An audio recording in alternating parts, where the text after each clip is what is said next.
Que vous êtes encore en forme? En fait, j'ai envie maintenant de vous partager mon cœur.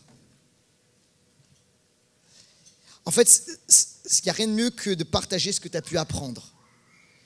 Et j'ai une parole, je ne vais pas être long, mais qui est très simple, que j'ai intitulée de la manière suivante. Ce que j'ai appris d'une erreur. Dis-le avec moi, ce que j'ai appris d'une erreur. Je voudrais essayer de briser ce mensonge que l'erreur égale échec. Je voudrais même, t'amener une autre mentalité par rapport à cela. Et te dire que Dieu n'appelle pas tes erreurs échecs. Et j'ai pu apprendre d'une erreur. On va prier, puis ensuite on va dans la parole. Seigneur, merci pour ce message. Merci de oindre, Seigneur, cette parole, de me oindre, de me donner d'être connecté au Saint-Esprit. Et je prie que nos oreilles puissent recevoir comme il se doit. Que ce soit un mot, une phrase, un verset. Et je prie que ça impacte les cœurs maintenant, dans le nom de Jésus. Et toute l'Église dit Amen.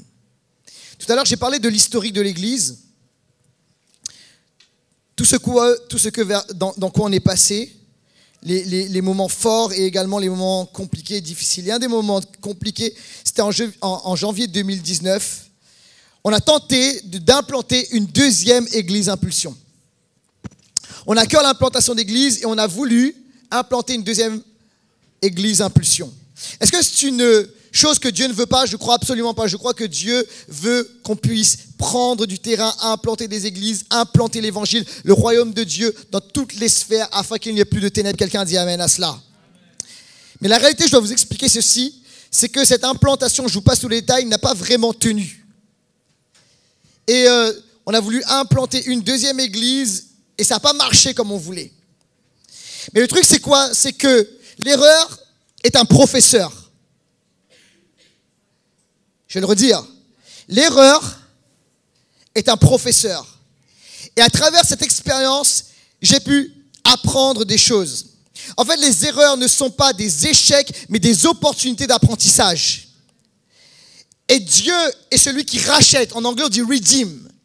Il est celui qui change le mal en bien. Il est celui qui rachète nos erreurs afin de nous apprendre des choses sur qui il est et de nous apprendre des principes extraordinaires du royaume de Dieu. Et à l'église Impulsion, vous savez quoi? On a fait des erreurs. Mais j'ai pas forcément une bonne nouvelle. C'est qu'on va encore faire des erreurs. En fait, l'erreur, c'est l'apanage de ceux qui agissent, de ceux qui sont dans l'action, de ceux qui osent, de ceux qui sont audacieux. Ceux qui ne font pas d'erreur, c'est ceux qui n'agissent pas. Et vous savez quoi? On va encore prendre des risques pour Jésus. Faire cette conférence, c'est prendre un risque. Vous savez ou pas? Il y a des risques financiers, il y a des risques. Est-ce que ça va marcher? Est-ce qu'on ne va pas déployer de l'énergie, du temps pour rien? Sortir Impulsion Louange, c'est un risque. Et on va encore faire des erreurs parce qu'on va risquer. Tu sais pourquoi? Parce qu'on ne veut pas offenser un grand Dieu avec des petites actions. Notre Dieu est grand. Et on doit rêver grand. Je me souviens, j'avais 14 ans. Et il y a cet homme de Dieu qui m'a dit ça, qui est mon oncle. J'étais en voiture avec lui, je lui posais tellement de questions sur la foi, sur la vie chrétienne, etc. Il m'a dit ceci, on a un grand Dieu, il faut rêver grand. Et cette parole m'a toujours habité, animé. Et peu importe les difficultés, peu importe les géants, je déclare au nom de Jésus que notre Dieu est plus grand que tous les géants qu'il y a dans cette ville de Paris. Quelqu'un dit amen à cela. Et Dieu est plus grand que tous les géants qui sont existants dans ta vie. Alléluia. Alors on va encore faire des erreurs, mais on va y aller quand même. Au nom de Jésus. Je vais te dire, c'est ce que tu as fait des erreurs. Dieu ne te condamne pas. Tu dois briser ce mensonge que Dieu t'arrête, que Dieu est en colère avec toi, que Dieu te condamne parce que tu as fait des erreurs. Dieu n'est pas en colère avec toi parce que tu as risqué des grandes choses pour lui. Dieu n'est pas en colère même à cause de tes erreurs, les erreurs que tu as pu accomplir dans le passé sans lui. Dieu est celui qui rachète tes erreurs. Il est celui qui veut t'apprendre à travers tes erreurs. L'erreur est un professeur. Mais le truc, c'est quoi? C'est que tu dois apprendre, on doit apprendre, je dois apprendre à ne pas répéter les erreurs afin que ces erreurs ne m'amènent véritablement dans l'échec. Et en fait, l'idée, c'est quoi? C'est d'apprendre de ces erreurs afin de ne pas les répéter. Et alors qu'on a essayé d'implanter cette deuxième église et que ça n'a pas marché, j'ai compris pourquoi. Et il y a un principe qui est tellement important pour une église, mais également pour des individus. C'est ce que j'appelle le principe d'Antioche. Et le secret que j'ai pu apprendre, ce que j'ai appris de l'erreur, et que je voudrais vous libérer lors de cette première conférence Impulsion pour les 10 ans de l'église, c'est la puissance du principe d'Antioche. Est-ce que tu es avec moi, église Impulsion? Dis avec moi, principe d'Antioche. Alors, il y a 2 points que je veux voir avec toi. Le principe d'Antioche, c'est un moment fort et c'est un environnement fort. Mon premier point, un environnement fort. Écoute-moi, tu dois apprendre à attendre le moment fort de Dieu. Tu dois apprendre à attendre le kairos de Dieu. Dans la Bible, tu sais, en grec, il y a 2 mots pour traduire le temps.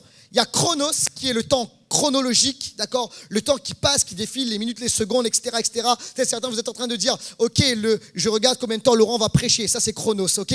Mais au milieu de ce chronos, tu peux recevoir un kairos. Oh. Et le kairos de Dieu, c'est le temps fatidique, c'est le moment opportun où quelque chose se passe. C'est ce qui va créer un momentum, un moment où tout bascule, où tout change. Et Dieu agit dans sa souveraineté, dans notre temps et amène sa gloire, sa puissance, sa révélation. Et les choses sont puissantes, arrivent à ce moment-là. Et tu dois apprendre à attendre le kairos de Dieu, le temps fort de Dieu. Ok? Mais pendant ce temps-là, écoute-moi bien. Accepte d'être caché par Dieu. L'apôtre Paul a accepté d'être caché par Dieu à Antioche. On va lire le passage ensemble. Acte 11, 25, 26. Voici ce qu'il est écrit, alors que ça apparaît à l'écran. Barnabas se rendit alors à Tars pour y chercher Saul. Quand il l'eut trouvé, il l'amena avec lui à Antioche. Ils passèrent toute une année à travailler ensemble dans l'église et à enseigner beaucoup de gens. C'est à Antioche que pour la première fois les disciples de Jésus furent appelés chrétiens. Écoute-moi, à ce moment-là, à Antioche, c'est le lieu là où l'apôtre Paul va être caché. Paul vient juste de se convertir et il est à Tars. Et l'église d'Antioche commence à naître et Barnabas va chercher Paul. Et à ce moment-là, pendant 1 an, l'apôtre Paul n'est pas le super apôtre qui implante des églises. Il va tranquillement faire ses armes, enseigner dans un petit centre de formation qui va se développer, mais tranquillement auprès des chrétiens, leur transmettre ce qu'on appelait la voie, c'est-à-dire le chemin, l'évangile, le royaume de Dieu. Et tranquillement, l'apôtre Paul va être en préparation pour quelque chose de grand. En fait, à Antioche, Dieu était en train de préparer l'apôtre Paul. Et en fait, c'est très, très, très important de comprendre ça. Écoute-moi bien, c'est mon point. C'est important de ne pas confondre le fait d'être caché par Dieu et la bénédiction de Dieu. En fait, il y a des personnes ici, c'est le temps pour toi d'être caché par Dieu. Dieu te met dans un endroit où ce n'est pas encore le moment où tu es en train de vivre ton rêve. Ce n'est pas encore le moment où la parole de Dieu, ou la prophétie que tu as reçue est arrivée à son accomplissement. Et en fait, tu es en train de dire, est-ce que je suis en train de faire quelque chose de mauvais? Est-ce que Dieu ne me bénit pas parce que? Est-ce qu'il y a un problème dans ma vie? Non, écoute-moi, il faut apprendre à distinguer être caché par Dieu et la bénédiction de Dieu.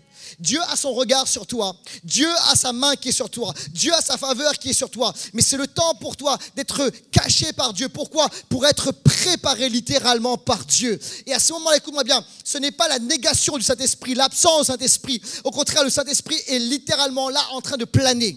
On l'a chanté ensemble. L'Esprit de Dieu plane. Et au moment, tu sais, où Dieu s'est préparé à un moment kairos, à faire quelque chose de grand, c'est-à-dire la création, il a dit ceci, l'Esprit de Dieu planait au-dessus des eaux. Et alors que l'Esprit de Dieu plane au-dessus des eaux, c'est-à-dire que le Saint-Esprit couvre les eaux, à un moment Dieu parle et la rencontre de l'Esprit de Dieu qui plane au-dessus des eaux et la parole de Dieu amène la création. Écoute-moi bien, dans ce temps-là, le Saint-Esprit est en train de planer sur toi.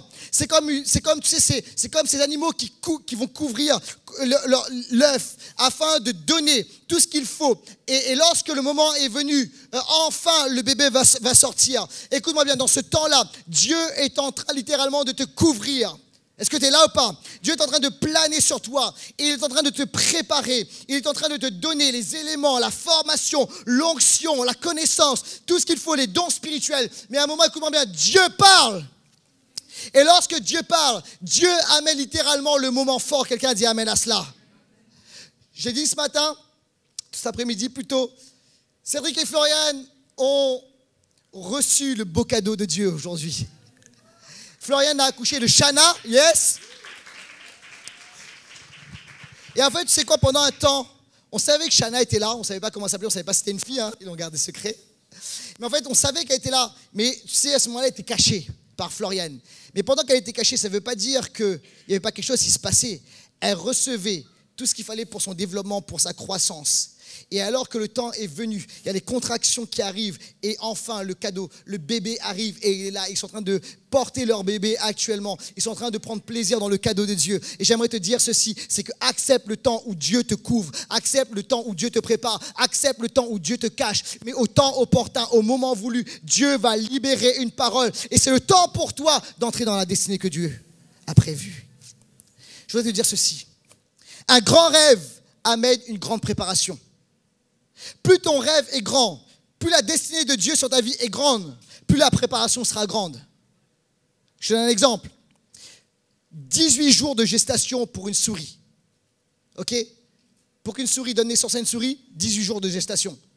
OK, petite souris. Il y en a une là derrière, je rigole, les filles. Ça c'est un bon message illustré qui fait fuir tout le monde. Bref. Pour un éléphant, c'est quoi? 18 mois de gestation.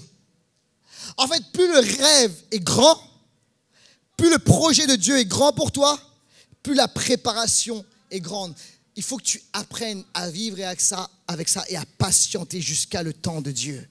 Il y a des personnes ici, le problème c'est quoi? C'est que tu as voulu accoucher trop tôt du temps de Dieu, du moment de la bénédiction de Dieu. Tu sais quoi? Dans ce moment-là, j'ai compris, pourquoi est-ce que cette deuxième implantation n'avait pas marché? C'est pas que Dieu veut pas nous utiliser pour implanter d'autres églises, c'est que c'était pas le temps fort de Dieu. C'était pas le moment fort de Dieu. On lit un autre passage ensemble. Acte 13, versets 1 et 2. Il y avait alors à Antioche dans l'église qui se trouvait là des prophètes. Qu'aiment les prophètes? Et des enseignants. Barnabas, Siméon, surnommé le Renoir. Non, le Noir. Tu sais, c'est une blague qu'un Renoir peut faire. Tu vois ce que je veux dire? Lucius, originaire de Cyrène, Manaen, qui avait été élevé avec Hérode, le gouverneur, et Saul. Un jour qu'ils adoraient ensemble le Seigneur, d'accord, c'est bon l'adoration. Vous savez, lorsqu'on adore le Seigneur, il y a l'esprit prophétique qui est relâché. Et qu'ils jeûnaient. Le Saint-Esprit leur dit, mettez-moi à part. Mettez à part pour moi Barnabas et Saul pour l'œuvre à laquelle je les ai appelés. Écoute, Paul, l'apôtre Paul qui était encore appelé Saul, est couvert. Mais à un moment, la parole prophétique arrive. Et là, c'est le moment kairos, c'est le moment fort de Dieu. Et ça se passe où? À Antioche. Et à Antioche, il dit, c'est le moment, mettez-moi à part, Paul et Barnabas. Et à ce moment-là, l'apôtre Paul, qui est caché, devient l'apôtre Paul, missionnaire, implanteur d'église, apostolique, qui va faire une différence. Et il va être envoyé dans les nations, il va être envoyé partout à Jérusalem, il va faire une différence. Pourquoi? Parce qu'il a attendu le kairos de Dieu. Si tu attends le kairos de Dieu, le moment de Dieu, tu ne seras pas déçu. Et Dieu va te donner d'entrer dans la destinée qu'il a pour toi. Quelqu'un dit Amen. Dis avec moi, temps fort. Il y a 2 ans de cela, on a une conférence prophétique organisée par Réseau Dunamis.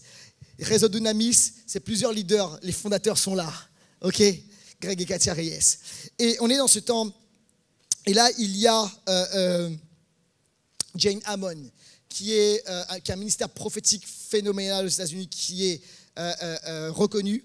Et en même temps, je dis ça parce que ça m'a touché. Elle est d'une simplicité incroyable, d'une humilité, mais c'est une femme, tu sais, elle peut arriver, elle est en train de manger une crêpe, on l'a vu, elle est en train de manger une crêpe, et elle finit sa crêpe, et tout de suite elle arrive et elle te prophétise pendant 5 minutes, non-stop.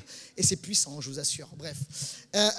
Et on était dans cette conférence, et on a reçu, elle nous appelle Claire et moi, et on reçoit une parole de Dieu incroyable. Par ailleurs, je voudrais faire une parenthèse. J'ai honoré plein de gens, et je voudrais ce soir honorer celle qui est juste incroyable, qui est mon épouse Claire.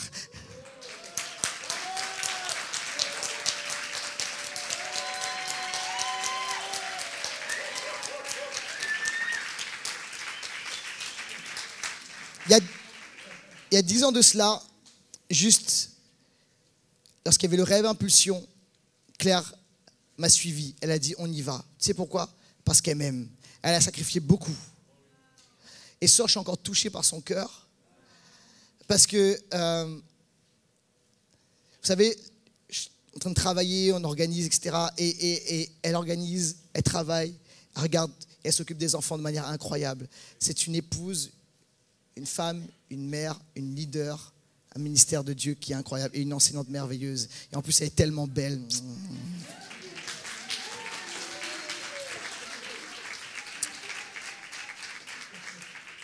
Je reviens à la prophétie de Jane Hammond. Elle nous appelle Claire et moi. Et à moi, elle prophétise plusieurs choses. Mais voici ce qu'elle dit. Elle dit, j'ai comme l'impression que vous étiez cachés. Que l'église, que le ministère était comme caché. Et c'est exactement l'endroit où on était à ce moment-là, caché. C'est comme si Dieu vous a caché pendant un temps. Est-ce que c'est vrai? Et là, on dit oui, c'est exactement ça. Mais elle a prophétisé ceci. Le temps arrive où Dieu va vous sortir de votre cachette. Le temps arrive où Dieu va vous sortir de cet endroit où vous étiez caché et où Dieu, c'est comme si elle disait ça, Dieu va vous amener dans cet endroit, dans ce moment kairos, dans ce moment fort où c'est le temps. Et je vais vous dire quelque chose. Il y a quelques jours de cela, environ un mois de cela, je reçois un email. Et cet email est incroyable, il est tellement incroyable que j'y crois pas trop. Quelque temps plus tard, je suis en rendez-vous avec la personne qui m'a envoyé cet email. Et on est dans son bureau. Et en fait, je me rends compte que la personne est vraie, que ce n'est pas une blague, et que le projet est sérieux, qu'il est vrai. Et voici quel est le projet de Dieu. Quel était le projet de cette personne qui est le projet de Dieu, je le crois. Elle me dit, je voudrais que vous soyez dans ce projet. Je dis, mais comment vous nous avez trouvés? Elle dit, je ne sais même pas, c'était dans mon fil, elle ne sait même plus trop comment. J'ai vu une vidéo et j'ai trouvé que ce que vous faites à Impulsion, c'est vraiment super, ça m'a parlé, ça m'a touché, j'ai vraiment senti quelque chose et je veux dans ce projet. Et le projet, c'est quoi? J'ai eu une responsable des programmations du culte protestant sur France 2. Et dans son bureau, elle me disait ceci, courant 2022, je voudrais que vous puissiez venir enregistrer en studio un culte avec votre équipe de louanges qui sera diffusé un dimanche matin.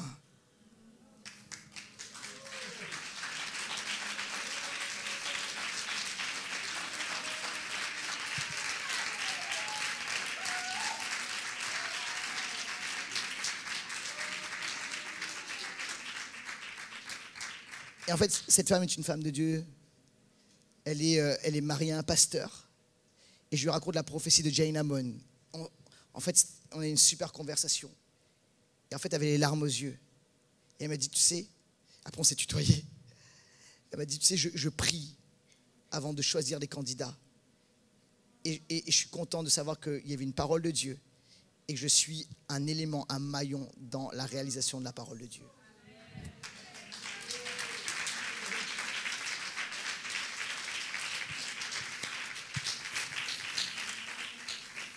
Est-ce que tu comprends que ça, c'est Dieu? Alors, ose attendre le temps fort du Seigneur. Quelqu'un dit amen à cela. Deuxièmement, un environnement fort. Tu dois avoir un environnement fort. Et ça, c'est aussi le principe d'Antioche. En fait, ce que tu dois comprendre, c'est qu'au commencement de l'Église, le lieu fort, c'était Jérusalem. Mais au fur et à mesure, il y a quelque chose qui s'est comme déplacé à cause de la persécution. Et le lieu fort est devenu Antioche. En fait, le QG, le lieu fort pour l'évangile, pour le christianisme, c'était plus Jérusalem, c'était Antioche. Et je voudrais qu'on lise un passage. Actes 11, 9, 19, 22. Les disciples s'étaient dispersés lors de la persécution survenue après la mort d'Étienne. Et ils allèrent jusqu'en Phénicie, dans l'île de Chypre et à Antioche. Mais ils n'annonçaient la parole qu'aux Juifs. Toutefois, quelques-uns d'entre eux, qui étaient originaires de Chypre et de Cyrène, se rendirent à Antioche et s'adressèrent aussi aux non-juifs en leur annonçant le Seigneur Jésus. Or, le Seigneur était avec eux. Un grand nombre de personnes crurent et se convertirent au Seigneur. Bientôt, l'église qui était à Jérusalem apprit la nouvelle et envoya Barnabas à Antioche. En fait, c'est tellement fort ce qui prend place, c'est tellement puissant ce qui prend place, il y a tellement de monde qui se donne à Jésus, et c'est des non-juifs, ce qui est une révolution pour l'époque, qui sont obligés d'envoyer des leaders venir soutenir cette église qui est en train de prendre place. Écoute-moi bien, Antioche est un lieu fort, un QG fort du royaume de Dieu. Écoutez bien, suivez-moi bien, je vais quelque part avec ça. Il y a plusieurs choses à Antioche. Il y a de l'enseignement et il y a de la formation. Acte 11, 26. Ils passèrent toute une année à travailler ensemble dans l'église et enseignèrent beaucoup de gens. C'est à Antioche pour la première fois que les disciples de Jésus furent appelés chrétiens. Il y avait donc la formation, enseignement. Il y avait également du social et de la compassion. Verset 29, les disciples d'Antioche décidèrent alors de donner, chacun selon ses moyens, et d'envoyer de secours aux frères qui habitaient la Judée. Donc c'est eux maintenant qui vont soutenir Jérusalem. Vous comprenez ça ? C'est très fort. Ils envoient, il y a des actes de compassion humanitaire et sociale qui démarrent d'Antioche et qui va jusqu'à Jérusalem et dans la Judée. C'est un endroit également où il y a du prophétique. Chapitre 13, verset 1. Alors, il y avait à Antioche, dans l'église, se trouvaient là des prophètes, etc., etc. On a lu le passage. Et également, Antioche est un centre missionnaire. C'est d'Antioche que Paul et Barnabas ont été envoyés. Autrement dit, c'est un lieu extrêmement puissant et extrêmement fort. C'est un environnement fort. Mon point est le suivant. C'est qu'il y a des personnes ici, vous avez de grands projets, vous voulez vous développer et croître et aller plus loin. Mais ce n'est pas possible sans un Antioche. C'est quoi Antioche? Est-ce que tu as un Antioche? C'est un environnement qui est fort. C'est d'avoir une vie forte, stable en Jésus-Christ, des relations fortes, une église forte, une communauté forte. Et les personnes, vous avez entrepris des projets de Dieu. Et tu dis pourquoi ça n'a pas marché? C'est pas que ce n'était pas un projet de Dieu, c'est qu'il n'y avait pas un Antioche dans ta vie, il n'y avait pas un environnement fort dans ta vie qui te donnait comme une plateforme pour aller plus loin. Et Dieu veut que tu puisses établir un Antioche dans ta vie, que tu construises, reconstruises ce qui est peut-être fragile afin d'aller plus loin avec Dieu. Le problème est le désir de se développer alors que l'environnement est fragile. Tu dois apprendre à construire un environnement qui est fort et qui est puissant. Ça, c'est totalement vrai sur le plan individuel. Et c'est également vrai sur le plan collectif, sur le plan d'une communauté. Mon erreur, c'était d'amener cette communauté impulsion, cette église impulsion, de la développer sans un Antioche. C'est quoi Antioche? C'est une église qui devient une église QG, une église forte. Est-ce que vous êtes là ou pas? Et à ce moment-là, l'église impulsion n'était pas assez forte pour assumer une fille. Tu comprends cela? On n'était pas assez fort pour cela. Et lorsque j'ai compris le principe d'Antioche, c'est de comprendre que cette église doit devenir un QG. Qu'est-ce qu'il y a? Qu'est-ce qu'il doit y avoir?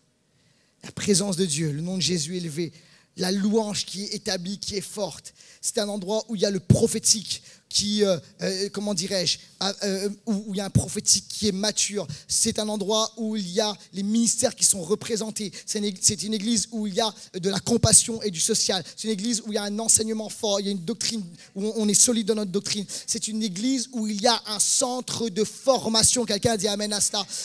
C'est une église dans laquelle il y a des groupes de disciples qui vont faire des disciples eux-mêmes. Est-ce que vous êtes là ou pas? C'est ça l'église impulsion, c'est une église qui va former des leaders et des ministères, c'est une église qui va envoyer des missionnaires. Et alors que je vous partage cette parole que j'avais reçue en début de semaine, je peux vous dire quelque chose, c'est qu'au début de cette conférence, on était en train d'installer, quelqu'un est venu me voir pour dire Laurent, j'ai une parole de Dieu, ça brûle, ça brûle, ça brûle, ça brûle sur mon cœur. Et la parole était la suivante, il faut absolument, j'ai sur mon cœur un centre de formation Laurent, un centre de formation Laurent, un centre de formation Laurent. Et en fait, ce qu'il ne savait pas, c'est que j'avais reçu 5-6 paroles auparavant. J'ai dit qu'absolument à impulsion, il faut qu'il y ait un centre de formation où on va former des disciples, former des leaders, former des ministères, former des gens dans le séculier et envoyer. On veut faire au nom de Jésus. Et ça, c'est la vision pour les 10 prochaines années. On veut faire de l'église impulsion à Antioche une plateforme où on va former des gens, on va équiper des leaders, on va gagner des gens à Jésus, on va faire du social, de l'humanitaire, du prophétique, de l'apostolique, de l'enseignement. Quelqu'un a dit amen à cela. C'est un endroit où il va y avoir la production de louanges, où on va écrire des chants. C'est un endroit où on va écrire des livres, des ressources. Il n'y a pas que moi, il y a des leaders ici. Ils ont des projets d'écriture. Il faut le faire au nom de Jésus. Écoutez bien, c'est un endroit où on va être nourri. Et en fait, ça va être un endroit où les rêves seront possibles. C'est ce que je veux vivre. Et c'est ce qu'on doit vivre. On peut applaudir vraiment le Seigneur. On va se lever ensemble.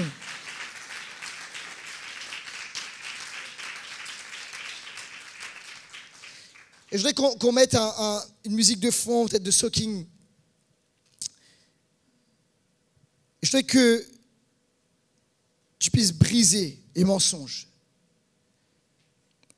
Alors qu'on entre dans un temps là où il faut répondre, un temps d'appel. Je dis, Seigneur, je comprends que mes erreurs ne sont pas des échecs. Et Seigneur veut réactiver dans cette soirée de réveil, il veut réanimer, réactiver les rêves. Les erreurs ne sont pas des échecs. Tu peux répondre également en disant, Seigneur, j'accepte d'attendre le moment fort. Où tu sens que c'est le moment fort et tu dis, Seigneur, j'y vais. Quand Dieu dit, let's go, il faut y aller. Tu peux répondre également en disant, Seigneur, je veux construire dans ma vie un Antioche. Je comprends qu'il y a des rêves, des projets, mais il y a de la fragilité dans ma vie. Je veux travailler là-dessus, des guérisons peut-être émotionnelles qu'il faut faire, briser des mensonges du passé, etc. Et aussi en tant qu'Église, c'est faire cette déclaration. Seigneur, on veut être impulsion dans ces 10 prochaines années. On veut prendre cette responsabilité, cet engagement de travailler à construire, à impulsion, à Antioche. Et c'est véritablement le temps. C'est véritablement le temps. Est-ce qu'on peut se lever dans la présence de Dieu, s'il vous plaît?